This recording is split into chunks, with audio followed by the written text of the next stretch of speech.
The rain poured steadily outside the small diner on the corner of Maple Street. Neon lights flickered, reflecting in puddles on the cracked pavement. Inside, the smell of coffee and fried eggs filled the air. It was the kind of place most people passed without noticing, except for the regulars who knew it as a safe haven during storms. Behind the counter, Clara Hayes, a 26-year-old waitress with tired eyes and a warm smile, balanced 3 plates on her arm as if they weighed nothing. Her uniform was faded, her shoes had holes in the soles, and her paycheck barely covered the rent of her tiny apartment. But despite her struggles, Clara greeted every customer with kindness. Clara had dreams once. Dreams of becoming a teacher, of helping children the way her own teachers once helped her. But when her mother got sick and hospital bills piled up, Clara dropped out of college and picked up double shifts at the diner. After her mother passed away, she became the sole caretaker for her younger brother, Eddie, who was just 12. Every dollar she earned went to groceries, rent, and Eddie's school supplies. That night, as the storm howled outside, a tall man in a dark coat walked into the diner. He looked out of place among the tired truckers and locals sipping coffee. His shoes were polished. His watch gleamed under the dim lights, but his eyes carried a heaviness that Clara instantly noticed. "Evening," Clara greeted, placing a menu in front of him. "Rough weather out there." The man nodded with a faint smile. "Yeah, coffee, please. Black." Clara brought him the coffee, then a plate of stew when he asked for something hot. He ate quietly, glancing occasionally out the window as though lost in thought. Clara couldn't help but wonder who he was. Someone passing through town? Or someone running from something? After about an hour, he stood, placed a few bills on the table, and walked out into the storm. Clara went to clear the table and froze. There, half hidden under the napkin, was a black leather wallet. Her heart skipped. Inside, she could already see credit cards, a driver's license, and possibly a lot of money. For a split second, Clara thought of her overdue bills. Of Eddie's torn sneakers she couldn't afford to replace. No one would know if she kept it, but Clara wasn't that kind of person. "Wait!" she shouted, grabbing the wallet and rushing to the door. The rain soaked her instantly, but she spotted him halfway down the block, walking briskly under his umbrella. She ran, her shoes splashing through puddles, calling after him. "Sir, sir, you forgot this." The man turned, surprised, as Clara held out the wallet, dripping with rainwater. His eyes widened. You ran after me in this storm?" Clara shrugged, shivering.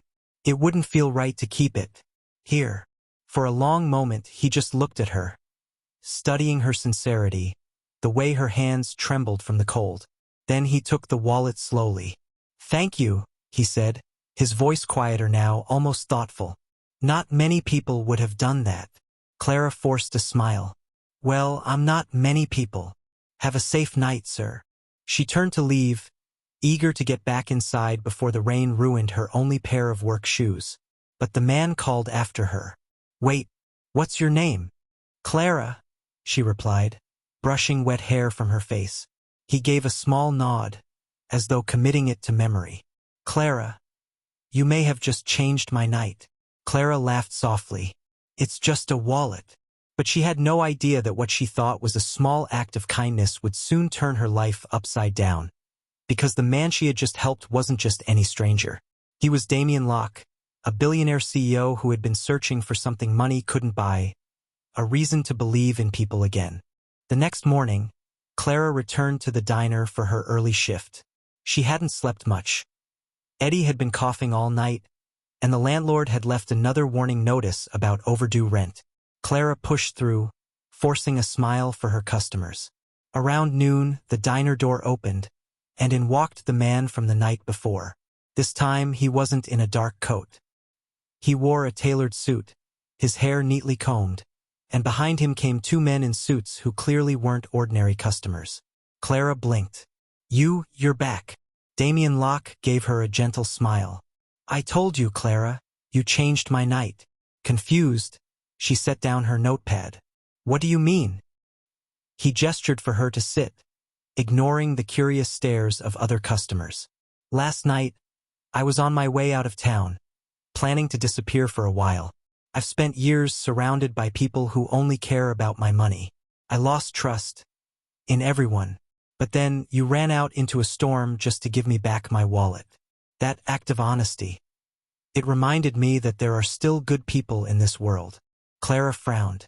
But you make it sound like you're someone important. One of the men in suits leaned in and whispered, "Mr. Locke, your driver is waiting."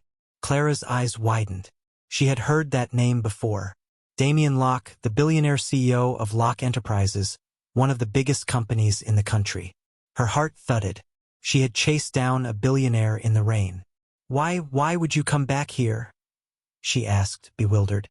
"Because people like you deserve more than the world gives them," Damien replied simply. He stood, turning to the entire diner. "Clara Hayes is the kind of person this world needs. She gave back what she could have easily kept.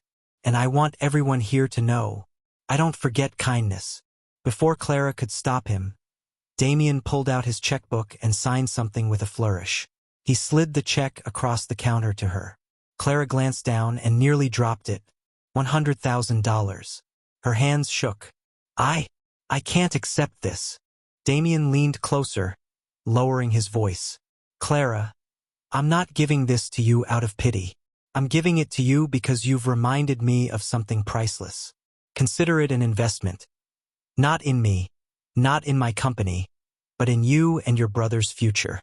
Tears welled in Clara's eyes. "Eddie, oh my God, I can finally give him the life he deserves." Damien smiled warmly. "And maybe you can go back to school too, Clara. I read about you this morning. Your teachers said you once dreamed of becoming one yourself." Clara gasped. You looked me up? I had to know more about the woman who made me believe in people again," he said softly. The diner fell into silence as everyone realized what was happening. For the first time in years, Clara felt seen. Not as a waitress, not as a struggling guardian, but as someone whose kindness had value beyond measure. Damien stood to leave, but before he walked out the door, he looked back. "Clara, remember, kindness is more powerful than wealth. Never forget that." And just like that, the billionaire who had entered as a stranger left as the man who changed Clara and Eddie's lives forever.